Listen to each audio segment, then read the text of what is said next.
Mire pues. Muy buenos días, aquí se inicia su programa Gastroseguros y algo más, el toque de queda de todos los domingos, pero hoy es miércoles, un día especial. Bueno, aquí a mi izquierda tengo a mi amigo, a mi hermano Juan Carlos Tamares. Buenos días, hermano. Buenos días, Pedro Trinidad, saludando a todo el país que nos sintonizan, como siempre, en este titulado El contenido de los miércoles, y siempre con invitado Pedro, que tienen muchas informaciones que darle a la gente. Así mismo es. Así que hoy, qué bueno que nos acompaña una joven que nos va a hablar acerca de un mundo que definitivamente tiene un gran peso en el país. Hay que hablar de él, porque realmente son las que tienen esa mano amiga en el momento oportuno a nivel de medicina, a nivel de enfermería. Y nos acompaña, déjame ver, porque no soy tan dócil de aprenderme los números, ¿verdad? La licenciada Anabel Berbis. Ah, Berbis. ¿Ese apellido de dónde es? Un apellido francés. ¿Francés? Sí, de origen francés. Mi nombre es Anabel Berbis. Estamos muy felices de estar aquí. Es un privilegio de compartir con ustedes acerca de este tema del mundo de la enfermería, que a veces muchos solamente conocen la parte exterior. Ok, ¿y qué te motiva a hablar de ese mundo de la enfermería? Porque qué bueno que tú te decides a hacerlo, porque hay muchas veces vicisitudes, muchas precariedades que pasan las enfermeras, y qué bueno que tú tomas la valentía de decidir hablar de manera positiva y de enfocar lo que hemos hablado, la problemática de la enfermera. ¿Qué te motivó? Bueno, siempre es bueno que cada persona o que cada carrera tenga una voz, que sea esa voz que lo lleve, por ejemplo, a la parte de que los demás conozcan, y no solamente la parte del exterior, sino también que conozcan la parte interna de lo que es la profesión. Tengo más de 16 años de experiencia en la carrera, y creo que sería bueno que las demás personas conozcan a fondo bien lo que es la parte de la enfermería. Bueno, queremos saber ahí, Ana, con relación a experiencia, porque uno, fue lo que usted dijo al principio, uno ve una enfermera y uno no percibe que algunas veces ustedes están quizá muy agobiada, muy estresada, pero tienen que darlo todo por ese paciente. Sí. Háblanos de esa experiencia vivida de usted. Bueno, casi siempre en el área de la salud, el sector salud, se usa lo que es el pluriempleo. Las enfermeras... ¿Qué significa eso, licenciada? Que tenemos más de un trabajo. Casi siempre más de uno, dos, en su mayoría, pero hay incluso enfermeras... ¿En la misma área? En la misma área, pero en diferentes centros de salud, que salen de un trabajo y van para el otro, y así más o menos se manejan. Casi siempre tienen 2 y 3 trabajos las enfermeras. E igual también los médicos tienen incluso más, porque el horario de trabajo de ellos les exige menos tiempo que a las enfermeras. Bueno, con relación a, nos gustaría saber en los centros clínicos médicos que usted ha trabajado. Bueno, yo he trabajado en la Fundación Osana, que ese centro queda ubicado en el sector de los Guarícanos, pero también he trabajado en el Centro Médico UCE, allá duré aproximadamente 4 años. Trabajé en el Centro Médico Cure International, que era una fundación que estaba aquí en el país, en ADR, la rehabilitación. También he trabajado en Cedimat, Hospital General Plaza de la Salud, y en uno de los más recientes, en el Centro Médico Luperón. Oiga, Juan, es una doctora que tiene, una enfermera con mucha experiencia. Licenciada, mucha gente confunde lo que es un auxiliar, un técnico y una licenciada en enfermería. ¿Cuál es la diferencia? Bueno, sí, mire, por ejemplo, el auxiliar de enfermería es el nivel más bajo del área de enfermería, y como su nombre lo dice, está ahí para auxiliar, aunque todo el mundo le llama enfermera, pero los auxiliares de enfermería son auxiliares de enfermería. Y el nivel técnico es un nivel técnico superior que está por encima de lo que son las auxiliares. En caso de que, por ejemplo, no estuviera una licenciada y hubiera que tomar algún mando, el nivel técnico es quien debería de poder ordenar al auxiliar, o el auxiliar prestarle esa ayuda. Y la enfermera graduada, que aunque comúnmente no dicen licenciada en enfermería porque tenemos un grado de licenciatura, pero la enfermera graduada, que es la verdadera enfermera, la profesional, esta es el nivel superior. Vemos mucho las enfermeras visitando, solicitan los servicios para que vayan a las casas. Según su experiencia, ¿cuál es el error que cometen muchas familias al cuidar un paciente en casa? Bueno, la mayoría de las veces es el autocuidado, que por ejemplo a veces ellos creen que ya tienen la experiencia si no son profesionales o no han recibido una ayuda o una orientación sobre autocuidado en el hogar, probablemente en lugar de mejorar lo que es la calidad de vida o la salud del paciente, podrían empeorarlo y provocarle cualquier complicación. Lo ideal es que haya un profesional, en especial que sea una enfermera con especialidad en geriatría o en cuidados en el hogar. Pero hoy en día también hay lo que son, por ejemplo, la parte de la profesión técnica, que es lo de cuidado en el hogar, que son cuidadoras, no específicamente enfermeras. Momento difícil, licenciada, de una enfermera. Bueno, los momentos más difíciles de una enfermera en cualquier área es ese momento en el que uno tiene que despedir a ese paciente, porque aunque uno sabe que la capacidad de uno como personal de salud es una capacidad limitada, y cuando uno pone todo su esfuerzo y todo lo que depende de uno para ofrecer esa mano ayuda, esa mano amiga, y que por ejemplo que también el paciente pueda recuperarse, y a pesar de intentarlo todo, le toca a uno despedir al paciente, uno lo hace con dignidad, ofreciéndole la calidad de vida, pero como quiera hay esa parte humana que nos afecta y que de verdad es muy difícil. Licenciada Anabel, una recomendación, porque yo veo que algunos centros médicos se cuidan esta parte que voy a decir, pero muchas veces uno ve como falta de ética de algunas enfermeras frente a los pacientes o de la familia, ¿verdad?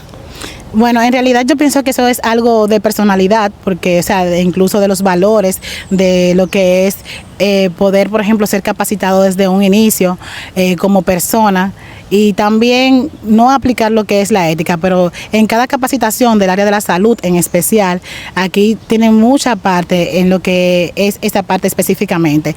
Siempre se le orienta al personal de salud y en especial a las enfermeras que debe mantener lo que es la ética profesional, no divulgar los que son los diagnósticos de los pacientes, y lo que es cuidarle su pudor, su integridad, eso es algo muy esencial.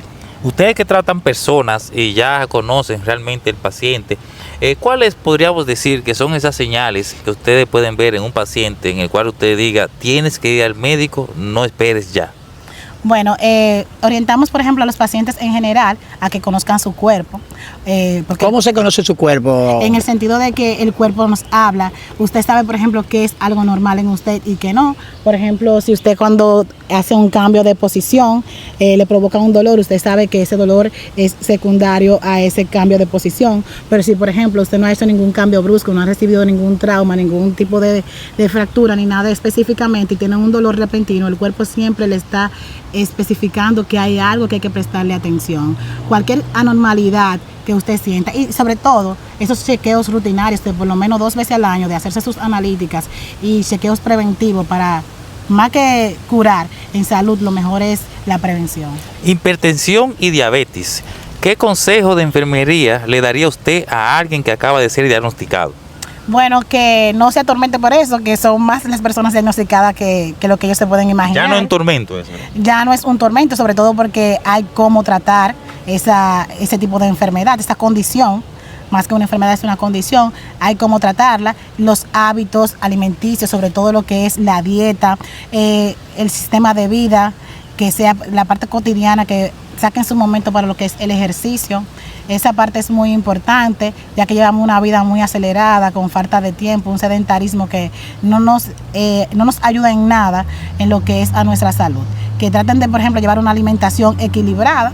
Siempre hay momentos de escape en donde uno hace su desarreglito, pero siempre intentando llevar la alimentación balanceada, con nutrientes esenciales, y que se tomen sus suplementos, porque realmente, lamentablemente, la rapidez con la que llevamos la vida hoy, los alimentos no tienen su tiempo del suelo producirle los nutrientes necesarios, e incluso la alimentación, por más que parezca saludable, puede estar deficiente de nutrientes, y eso sin contar que quizás, por ejemplo, nuestro cuerpo no está en la mejor condición, en la parte óptima para asimilar esos nutrientes de la forma adecuada. Perfecto, mira qué bien, mira Juan, tremendo, tremendo programa, ¿eh?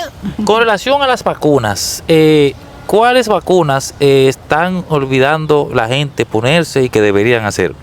Bueno, con respecto a lo de la vacuna o la parte de la inmunización, realmente hay que orientar a la sociedad sobre eso, porque de hecho hemos hecho recientemente programas de vacunación del DT, que es, por ejemplo, acerca de la difteria y el tétano. Es una vacuna que totalmente gratuita en el sector de cada lugar donde vivan las personas, y también la de la hepatitis B también sería bueno que ellos cumplan su esquema. Eso está totalmente gratuito en los centros de salud y está bien asequible. ¿Usted vacunó mucha gente en el COVID? Bueno, para el tiempo del COVID no vacuné muchas personas porque estaba trabajando en un área específicamente restringida con pacientes que eran inmunosuprimidos, que no podían estar expuestos, ya que su condición podía ser lo más vulnerable que también se contaminaran. Pero sí estábamos dándole promoción a las personas de que se vacunaran y que tomaran medidas de prevención, no solamente del COVID, sino con cualquier otra cosa, porque estar, por ejemplo, inmunizado, ya eso le evita de que le dé la enfermedad, o en caso de que le dé, de que no le dé con la agresividad que pudiera darle. Pero hoy en día hay muchas críticas con relación a esa vacuna. Mucha gente dice que ha tenido consecuencias negativas. Mucha gente... Que se fabricaron muy rápido. Se fabricaron muy rápido, que ha traído, que se hizo, han llegado a decir que se hizo como una manera como de... Hasta comercial. Ir eliminando lo que es la humanidad.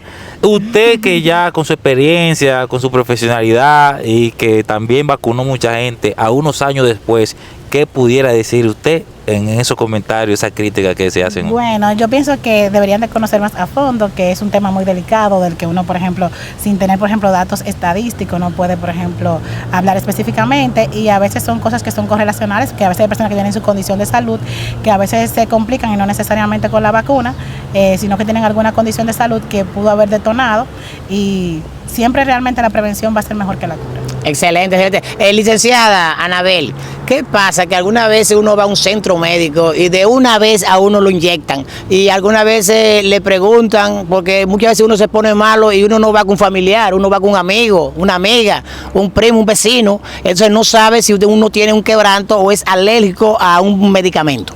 Bueno, en ese caso, lo ideal sería que cada paciente, por ejemplo, andara con una tarjetita, sobre todo hoy en día con la IA o la inteligencia artificial, se pueden crear diferentes diseños donde digan, por ejemplo, que ellos son alérgicos a las cosas que ellos conocen, y que ahí, por ejemplo, así como andan con su tipo de tipificación de sangre, también puedan andar con las cosas a las que son alérgicas, para que ya los médicos tengan una idea.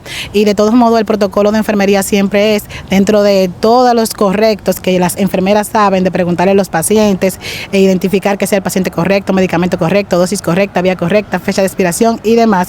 También asegurarse de que el paciente no sea alérgico, y también se le puede hacer una pequeña prueba en caso de, para poder prevenir cualquier consecuencia. En caso de que el paciente no esté seguro, el familiar o alguien que ande con ellos, se le hace una pequeña prueba con el medicamento. Si se observa cualquier reacción, la dosis es tan mínima que no podría ser tan letal, y de todos modos se podría tomar medidas inmediata en ese momento, y agregarle a esa parte de que también son alérgicos, y ya si no presenta ninguna reacción, entonces proceder a ponerle la dosis adecuada para que pueda tener el resultado deseado. Excelente, excelente. Sí, mira, hay mucho pánico con la gente con relación a la inyección, ya que ¿Sí? Pedro lo mencionó. Nos gustaría saber cuál es la frase que usted más escucha en los pacientes cuando se van a poner una inyección. Bueno, eso me va a matar, y cuidado si yo soy alérgico, y que cuidado, que si me hace una cosa, que me provoca un acceso y eso, porque anteriormente se escuchaban casos de que a veces le ponían inyecciones mal a los pacientes, pero el profesional de enfermería es una persona que está capacitada, que sabe exactamente en qué cuadrante va a aplicar la inyección, que sabe que tiene que aspirar para asegurarse de que no haya ningún vaso que esté atrofiado ni nada, y asegurarse de poner su medicamento de la forma correcta, indicando los correctos que ya mencioné, asegurándose de que el paciente, por ejemplo, no sea un paciente alérgico. Todo va a quedar bien en esa parte. Muy bien. Mira qué bien. Y Bueno. es verdad, licenciada, que ustedes, las enfermeras, tienen la capacidad de darse cuenta si un paciente está mintiendo sobre si se tomó la pastilla o no. Bueno, sí, ya por la experiencia, con el tiempo uno sabe. De hecho, ni siquiera hay que ser enfermero para uno saber más o menos que alguien le miente, que hay señales, hay lenguaje no verbal también que uno se da cuenta, y sobre todo también por los resultados, porque se supone que si ya uno tiene experiencia y cierta cosa y sabe qué tiempo de acción tarda un medicamento en rehacer su efecto, aunque cada persona tenga su pico de medicación, pero por ejemplo uno sabe qué tanta mejoría puede haber tenido, y si por ejemplo no presenta ninguna evidencia de mejoría, o ya sea en su parte de analíticas y en su estado personal, pues uno sabe que o no está haciendo la función el medicamento, que es rara vez, porque son cosas que ya han sido científicamente identificadas y comprobadas, o el paciente está mintiendo sobre su uso y la frecuencia adecuada en la que debe tomarse. ¿Y qué pasa, licenciada, si un paciente miente? Porque yo estuve en un centro médico el día pasado y llegó un chico pasado de alcohol y tenía la presión bien alta. Y la doctora le dijo, ¿usted tomó alcohol? Y él dijo, sí, yo tomé alcohol, como con ese orgullo. Recomendaciones para ese tipo de casos. Bueno, a pesar de todo, lo felicito, no por su orgullo, sino pero porque haya sido sincero con el personal de salud. Yo siempre escuchaba desde que era pequeña que al personal de salud no se le habla mentira, porque de su buen diagnóstico va a depender que le den el tratamiento adecuado. Pero si todo en exceso hace daño, el exceso de alcohol perjudica la parte hepática o la parte del hígado y trae muchísimas consecuencias y síntomas de hasta hipoglicemia, que si no están en un lugar con una persona adecuada puede provocarle problemas y complicaciones secundarias. Oigan, Juan, qué bien. Hay una parte interesante que valga la redundancia, que pone interesante las entrevistas que nosotros hacemos, y esa es la experiencia propia, vivida. ¿Qué es lo más bonito y lo más duro que te ha tocado vivir, que puedas compartir con nosotros en una guardia de 12 horas? Bueno, lo más bonito es, por ejemplo, de un paciente que me haya dicho, por ejemplo, me siento muy bien con que tú me atiendas, tú has hecho que este momento sea un poco más llevadero. Yo pensé que ustedes las enfermeras eran un poco más aburridas, que bueno, me siento con la confianza y veo que tú, por ejemplo, no me tienes ese asco, sino que tú te involucras con tu guante, con tu medida de cuidado, pero como quiera se le ofrece la atención. Excelente. Licenciada, ¿qué paciente o qué tipo de enfermedad el paciente se pone un poco más recio, más agresivo? Bueno, con las enfermedades oncológicas, porque casi siempre eso es un diagnóstico que para muchas personas es sinónimo de muerte, entonces a veces están aterrados, no saben cómo van a reaccionar y pueden reaccionar de forma agresiva, no necesariamente con el personal de salud, o sí con el personal de salud, pero ya uno tiene ya la experiencia y sabe que son etapas del paciente y casi siempre luego termina pidiéndole disculpas, como a mí me ha pasado en otras ocasiones, pero ya uno sabe que el paciente a veces en el momento tiene situaciones difíciles, por lo que el personal de enfermería y sobre todo de salud en general debe de llevar la mejor conducta con el paciente, porque añadirle también, por ejemplo, un estado de ánimo no adecuado o pagar con el paciente por nuestra guardia, nuestro cansancio, no es lo más adecuado ni lo más ético. Y no es ético tampoco un familiar discutir con una enfermera que es la que tiene, ¿verdad?, la parte, los conocimientos, y la parte más importante que es cuidarlo a él sin ser familia, ¿verdad, licenciada? Exactamente. La enfermera siempre decimos que trabajamos con todos, con los pacientes, con los familiares de pacientes, con la cocina, con el laboratorio, con todo, porque tenemos que estar al tanto de manera integral con los pacientes y realmente uno ya tiene, por ejemplo, su experiencia, uno sabe que no se va a igualar, por ejemplo, al nivel de los pacientes o del familiar, pero sí de manera persuasiva y con el conocimiento uno les puede hacer entender a los familiares que en el fondo buscan el bienestar de su paciente, que también estamos del lado de ellos y que también junto con nuestro conocimiento lo que queremos llevar es salud a ese paciente o mejorar su condición. Bueno, Juan, Mira, ¿de qué te provoca, Juan? Dime, vamos a ver. Yo recuerdo algo ahora. Tú sabes que una vez estaban realizando, cuando eso estaban en el colegio, estaban realizando lo que es una jornada de vacunación. Y nosotros, como parte de llevar, como si fuera una nota o algo, cumplir con ciertos requisitos en la misma... Era como una tarea. Como una tarea, teníamos que salir a vacunar. Pero fue algo, Pedro, que lo viví y salimos sin experiencia. Simplemente nos dijeron, mira, esto es así, así. Y recuerdo que el primero que yo fui a vacunar, cuando fui, que llegamos, nos presentamos y todo eso, cuando lo fui a inyectar, vi que el brazo se le estaba hinchando como la parte y no quise demostrar nerviosismo ni nada, simplemente después le dije, está todo bien, pero cuando salí le dije a los muchachos, señores, salgamos corriendo. Bueno, una mala experiencia. Pero estos que se enganchan, que de manera empírica, que es correcto que la persona en casa practique lo que es la vacuna. Ustedes le dan algún consejito a la persona que no tiene experiencia. Es recomendable que una gente se ponga en manos de manera rápida en alguien que no tenga los conocimientos. ¿Qué usted diría sobre eso? Bueno, todo lo contrario. ¿A qué nos exponemos cuando nos ponemos en manos inexpertas? A todo, hasta perder la vida. Porque, wow. Oiga, Juan, porque yo no sé en qué quedó ese que yo vacuné. Bueno. Salimos corriendo. Mire, fue verdad. No, sí. Pero es diferente. Quizás eso fue parte de las 60 horas que a veces le ponen. Exactamente. Pero sí debieron de orientarlo con respecto a lo de la vacunación. Me di en una aguja de una vez. Con respecto a lo de la vacunación, si tienen ya, por ejemplo, su cadena de frío, que es la temperatura... ¿Qué significa la cadena de frío, licenciada? Es la temperatura adecuada en la que deben de mantenerse los biológicos, la vacuna, para poder conservar lo que son esa parte, porque de lo contrario estamos inyectando agua, pero la persona no va a estar inmunizada porque los anticuerpos no se van a preservar. Perfecto. Licenciada, no, continúe. Sí, con respecto a esa parte. Y entonces es muy importante que nos pongamos en manos expertas, porque realmente puede ser algo muy sencillo, pero también puede ser algo que puede perjudicar la vida de las personas. Y los errores en salud se pagan con vida. No es como, por ejemplo, sin discriminar ninguna carrera, pero a usted le falta un dinero y usted puede hasta coger un préstamo y engancharse por el año entero pagando eso y repone ese mal. Pero si usted se le muere a una persona, no puede reponer esa vida. Oiga bien, Perfecto. licenciada, ¿quién aguanta más un pullón? ¿Los hombres o las mujeres? Eso está de más decirlo porque ustedes los hombres son especiales. Claro que las mujeres de hecho son más dedicadas en cuanto a su prevención de sus chequeos ginecológicos y rutinarios, y los hombres casi siempre cuando ya van al médico ya están muy complicaditos. ¿Qué hay más? ¿Qué usted nota más que hay? ¿Enfermeros o enfermeras? Enfermeras, bueno, ya hoy en día está un poquito más abierto, pero en sentido general las mujeres somos más que los hombres en todos los lugares, y hace mucho la carrera de enfermería era como más de mujer, pero ya gracias a Dios se ha roto esos tabúes, entonces hay también enfermeros. Para un joven que nos la vea usted, que yo sé que la van a ver muchísimos, ¿Sí? Estudiar enfermería en República Dominicana, ¿vale la pena? Vale la pena, o sea, en realidad si nos ponemos a compararlo quizá con otro país como Estados Unidos, pero aquí de todos modos vale la pena, porque realmente enfermería, yo siempre he dicho que es una de las mejores carreras, el que estudia enfermería no está sin trabajo, de hecho mejor le falta cuerpo para tener más trabajo. Oiga. Porque siempre tiene 2, 3 empleos, puede trabajar con cuidado en el hogar de manera independiente y demás. De hecho, aprovecho la ocasión también para hablarle acerca de mi libro. Sí, un libro que usted tiene, que vamos a ir den unas cuantas pinceladas.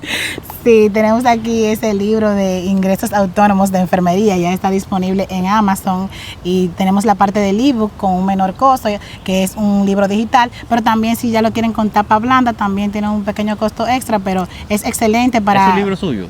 Sí, un libro ¿Qué, De cómo su se experiencia. titula? Ingresos autónomos para la enfermera. Oye, Juan. ¿Qué podemos encontrar ahí? O cómo iniciarse para las personas que, por ejemplo, quieren tener unos ingresos extra o en algún momento desean ya independizarse de la parte hospitalaria o aplicar esos conocimientos que tengan para ganarse ingresos en su tiempo libre. ¿Por dónde ronda el costo del libro ahora mismo? Bueno, ronda alrededor de los $7 el ebook y alrededor de los $14 la parte física del libro. ¿Hay algún Mira qué bien. cariñito para personas que de Gastro Seguro o algo más diga, mira, yo vi el programa, quiero el libro? Sí, claro que sí, van a recibir, si nos escriben a nuestro WhatsApp al número 809-979-5957, al enviarnos, por ejemplo, su capture de la compra de Amazon, van a recibir un libro en formato PDF digital con 27 emprendimientos de enfermería, para que no solamente tengan una idea de lo que pueden hacer, sino para que decidan entre esos 27 cuáles de estos quieren hacer, incluso hasta con el costo que pueden cobrar. Sus redes, licenciada Anabel. Bueno, yo estoy en Facebook como la enfermera docente. Tenemos también una página en Facebook que aparece como BioStore Integral, y igual también en Instagram. Yo tengo una pregunta, Juan, que me llegó y se la voy a hacer a la licenciada. Una experiencia que usted ha tenido con un niño. Los niños son peligrosos, difícil para uno ponerle una inyección. Usted no ha recibido una patada de un niño al momento de no dejarse poner la inyección. Bueno, ellos tiran patada, trompada, de todo, pero gracias a Dios no nos ha tocado, porque ya uno sabe cómo se manejan los niños, sino que uno se apoya de otro personal de salud. Ahí ven, vamos, que vamos a vacunar un niño, entonces, o vamos a inyectar un niño, y ya una llave, eso entre 2 y entre 3 que lo agarramos, y ya usted sabe, entonces uno le aplica su medicamento, porque es muy delicado esos movimientos, ya que el niño va a tener una aguja dentro del cuerpo. Licenciada, y no hay enfermera que le tiene miedo a la sangre. Bueno, no creo, porque si estudió enfermería, o sea, está en la carrera incorrecta. Lo que sí, por ejemplo, hay personas que a veces con sus familiares, como ya hay asuntos, por ejemplo, emocionales vinculados, puede, por ejemplo, no sentirse, por ejemplo, apto, pero si es personal de enfermería, es una persona que se enfrenta a todo lo que tenga que ver con eso. Oye, Juan. Sí es. Licenciada, nosotros, hay muchos mitos en todas las áreas, yo siempre digo eso. Sí, Pero una buena pregunta suya.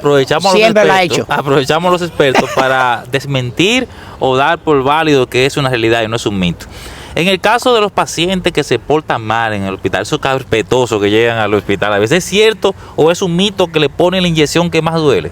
en el hospital? Eso es un mito, porque eso es incluso hasta sancionable, porque uno no puede llevarse a asuntos personales la forma en la que el paciente se comporta, porque de hecho él desconoce, no tiene, uno como profesional que tiene conocimiento. Ahora, si se le coloca lo adecuado, lo que se merece en el momento. O sea, me refiero, por ejemplo, que si un paciente va para un procedimiento quirúrgico, una cirugía que le vayan a realizar, los catéteres que se colocan, por ejemplo, para canalizarlo son catéteres grandes, pero no independientemente de lo que cómo se haya comportado el paciente, es que debe tener una vía bien permeable, adecuada, para que en caso de una emergencia que haya que transfundirlo o pasarle varias soluciones en el quirófano, esa vena esté en las óptimas condiciones. Excelente, muy bien. excelente. Y con relación antes, que es algo que se usaba antes, no sé si todavía eso permanece, ¿es cierto? ¿O cuál es el termómetro que más se usa ahora mismo? ¿El digital o el de la mano de la madre que le ponen la mano en la frente para saber si... ¿Cuál es? Vamos a ver, Juan. Bueno, hoy en día... ¿Funciona el de todavía, el de la mano de la madre? Funciona porque imagínese, la madre tiene ese sexto sentido especial y también, usted sabe, la experiencia. Ya conocen la temperatura más o menos adecuada que maneja su hijo, pero siempre recomendamos que se vayan por el digital, porque no todo el mundo maneja lo del mercurio, para que entonces no estén sobremedicando a su bebé con medicamentos sin tener, por ejemplo, de forma certera un diagnóstico específico, y más sobre todo que esos medicamentos como la acetaminofén y el paracetamol son hepatotóxicos que con el tiempo en dosis exagerada pueden dañar el hígado. Licenciada Anabel, una recomendación ahí para esas enfermeras que algunas veces no se ponen en el lugar del paciente, porque eso tiene que ver mucho y a los familiares nos gusta mucho cuando vemos una enfermera amorosa, esa es la palabra que quiero emplear. Bueno, la empatía en cuanto a los cuidados de enfermería, eso es primordial, porque solamente uno intentando colocarse en el lugar del paciente sabe exactamente cómo no le gustaría que lo trataran, cómo si en lugar del paciente uno sentiría miedo, cómo quisiera que la persona se comportara con la paciencia con uno, que cómo le explicaran todo el proceso, porque al final ellos desconocen y es normal que cuando ellos vayan a enfrentarse a algo desconocido puedan sentir ese miedo, pero uno como profesional de salud le puede explicar que todo eso es en base a su mejoría y que, por ejemplo, es un proceso que no necesariamente va a perjudicarlo en nada, porque está hecho por manos expertas y por profesionales y por capacitaciones ya comprobadas. Licenciada, y las enfermeras tiran su pavita a medianoche, la que están, ¿verdad?, en esos centros médicos para poder resistir o esperar que llegue uno accidentado, ¿verdad? Claro que sí, el horario de enfermería nocturno se divide en 2 horas, hay un descanso de 12 de la medianoche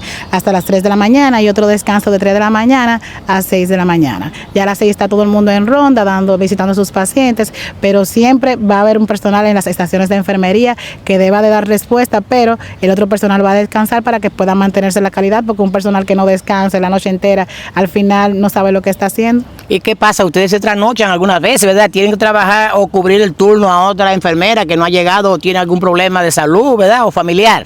Bueno, eso puede pasar, pero normalmente en el sector salud se maneja diferente. En caso de que, por ejemplo, haya una tormenta, Dios libre, cualquier cosa, no se va el turno sin recibir el otro turno. O sea, incluso si se le tiene que pagar un dinero extra, si se le tiene que reponer ese día, pero siempre debe de haber un personal de salud. No podemos, por ejemplo, irnos y dejar los servicios solos, sino que hay que entregarle a la nueva enfermera para asegurarse de que los pacientes que quedan en el centro siempre tengan la atención del personal. Excelente. Aprovechando, para que aproveche las cámaras desde el Estado, ¿qué le hace falta a la clase de verdad de la enfermería? ¿Qué usted cree que le hace falta, ese pujoncito? ¿Están siendo bien pagadas? ¿Hay algo que tiene que mejorar? Aproveche la cámara y diga.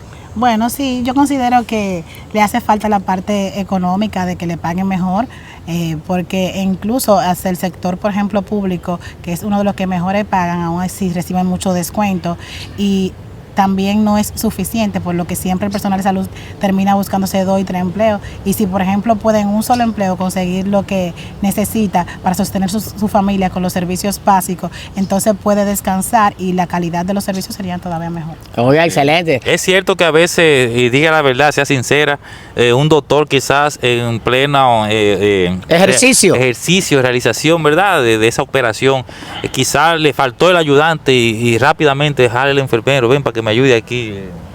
Bueno, sí, pero no necesariamente justo en el momento, es algo que se hace con coordinación, ya si el cirujano va a tener un ayudante, o también está lo que son las enfermeras instrumentistas, porque en los quirófanos hay dos tipos de enfermera, está la enfermera instrumentista, que es la que ayuda al doctor pasando las pinzas, y también está la enfermera circulante, que es la que se encarga de pasar todos los materiales de manera estéril, sin contaminar la parte interna. Se dice que uno de los profesionales más organizados son los médicos. Un médico no va a operar, que se le quedó el hilo, que se le quedó la aguja. Juan, esos tipos son organizados. Y eso es uno de ustedes, los felicito, la felicito a usted y al sector salud, que ustedes no improvisan. Sí, claro, en realidad es con vida y no hay que esperar justamente el momento en el que se esté en una cirugía para uno abrir, que esté abierto el paciente y entonces ahí pedir, por ejemplo, un hilo o algo que no esté ahí en el momento. Los médicos antes de operar, los cirujanos, siempre se comunican con las enfermeras y le dicen los hilos que van a utilizar y todos los materiales que van a necesitar en esa cirugía, para que en caso de cualquier cosa esté ahí a mano de inmediato. Excelente. ¿Qué sería de un médico con un especialista sin una enfermera a su lado? Bueno, en realidad, ¿qué decirle? Yo soy enfermera y con mucho orgullo, la gloria es de Dios, pero somos un equipo de salud, aquí no hay tiranía, porque en realidad, como dicen, no, que tú nunca vas a ser médico, ni el médico nunca va a ser enfermero si no estudia enfermería, no se trata de quién es mejor, somos un equipo de salud que todos juntos hacemos nuestra labor combinada a buscar el bienestar del paciente, donde cada quien tiene su función y es importante. El médico no podría ejercer su trabajo bien sin enfermería, pero también la enfermera tiene acciones que son dependientes del médico, donde no puede ni siquiera poner un medicamento si no está previamente prescrito por el médico. Oiga, mira que bien. Licenciada, para que con esta pregunta usted aproveche y salude a la congregación a la cual pertenece,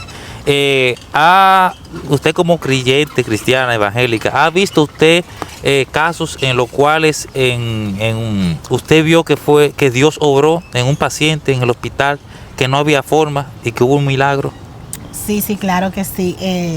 Bueno, yo pertenezco al Concilio de las Iglesias Metodistas Libres del país, soy cristiana evangélica también, así aprovecho y le envío un saludo, sobre todo para las personas que también todavía no han buscado de Dios, que aprovechen la ocasión, porque realmente estamos en los últimos tiempos y todos tenemos ese vacío interno que solamente encaja con la parte de Dios. Amén. De lo contrario, seguimos buscando cosas para poder satisfacer esa necesidad y al final probamos todo y seguimos con el mismo vacío.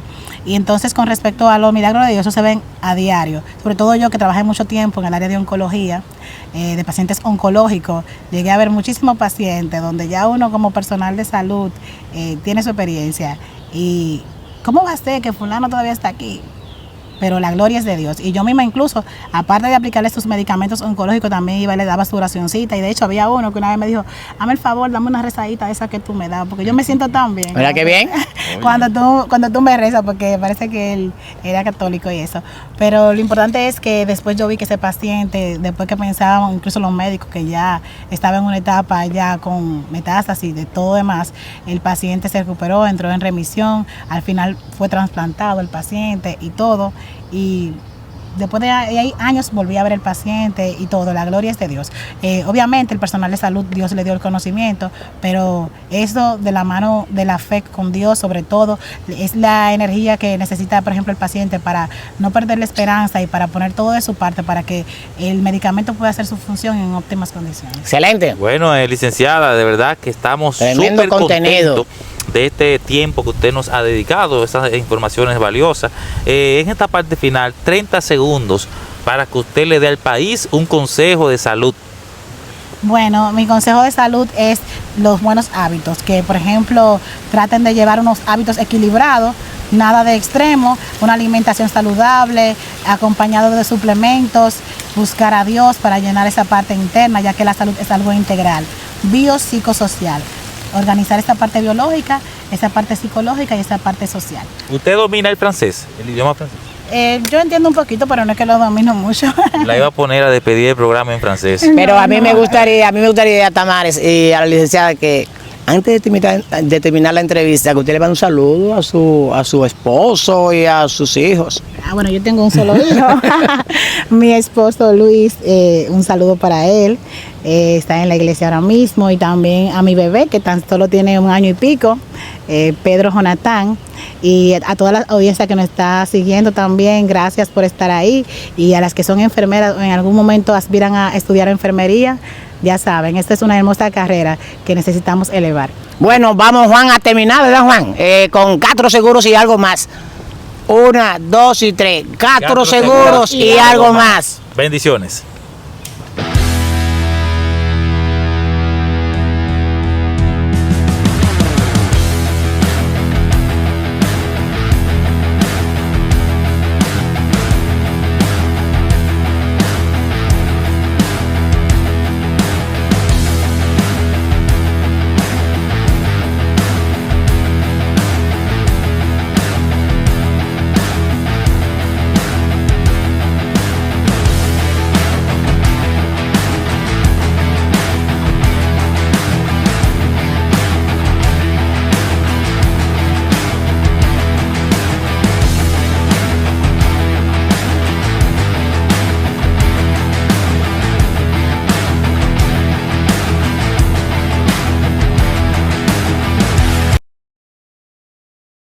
Momentos difíciles que tiene la vida. Funeraria Tiempo de Paz está ubicada en la avenida Máximo Gómez 160 frente al Cementerio Nacional.